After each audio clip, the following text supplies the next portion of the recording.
What's up guys, it's a new day, it's a new project, and today we're doing a little boost gauge installation. I was tempted to buy the column gauge pod, but I wasn't feeling it, so I'm about to modify the vent. And we're about to cut a little circle out, and yeah. So we're gonna see how this goes. So as you see, I put a little bit of electric tape around here, so when I marker around it, when I go around it with the marker, I don't get marker on it. And I'm gonna take a Dremel or even some snips and go around this, and hopefully it fits nice and snug. All you're gonna need is these tools. You're gonna need a T20 on the drill bit, or on a drill, or a ratchet, whatever. Some snips, wire cutters, a 13 mil, a drill bit, and obviously a NewSouth gauge boost gauge with the installation kit. I didn't use their vacuum line or their T because I already had my own, but you will need a splicer and possibly a zip tie, maybe your own preference. But yeah, so this is all you're gonna need to install this gauge. Nothing too crazy. Oh, one thing is a paint marker to trace around the gauge on the vent, but that's not really a tool. So as you see, we got the Dremel out, got our marks, and we got our beer. So I think we're ready. I'm gonna go in the paint line just a little bit because that's the outer ring. So I'm gonna go in like maybe an 1/8 inch, ½ inch. I'd rather start small and then trim outwards, so just to be safe. So yeah, Dremel, paint, marker, marked, and beer. So wish me luck. All right, so with a little bit of beer and some trimming, here it is. It's not perfect. I cut one a little too short, as you see right there, but overall, it fits. And then as you see,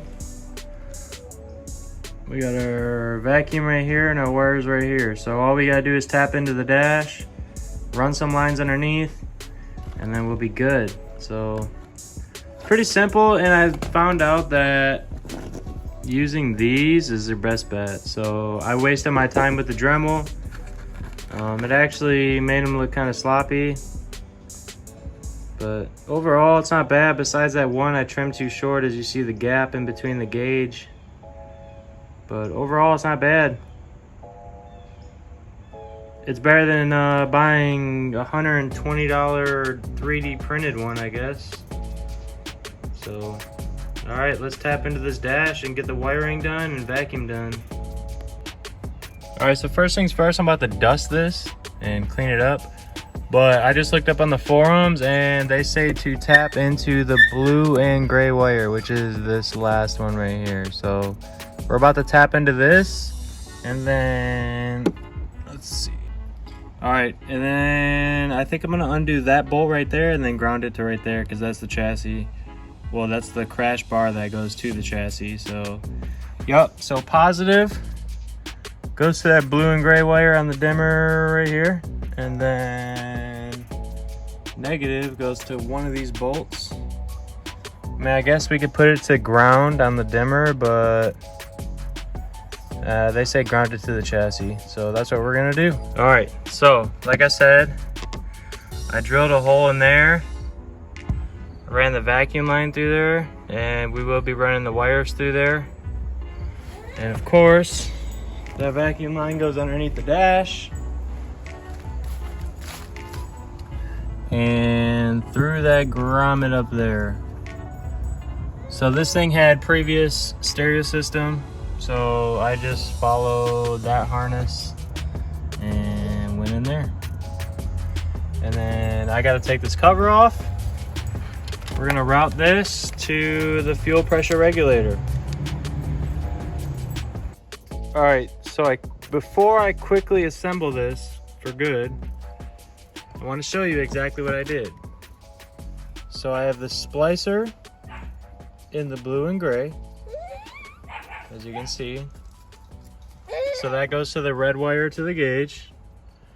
And then ground, black wire, I just have to this brace bolt. Simple as that. You can't really see because it's daylight, but that's on. And then we're gonna dim it down. As you can see, it went down, up, down, up, down, up. So yeah, we're officially mounted and in the dash and the vent, and the dimmer is working. So we're all good to go. So we just gotta finalize all this stuff and then hook up this vacuum line and we're all good to go. We got Miss Whiny Pants.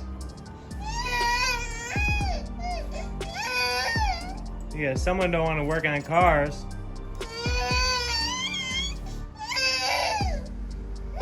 Anyways, so, all right, fuel pressure regulator right here. Boom, off the fuel rail.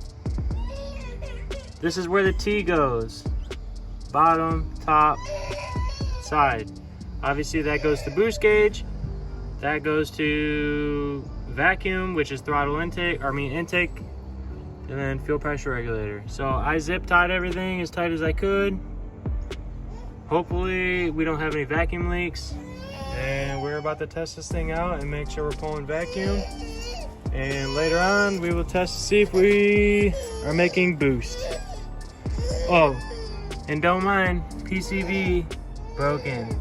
That's my next thing on the list.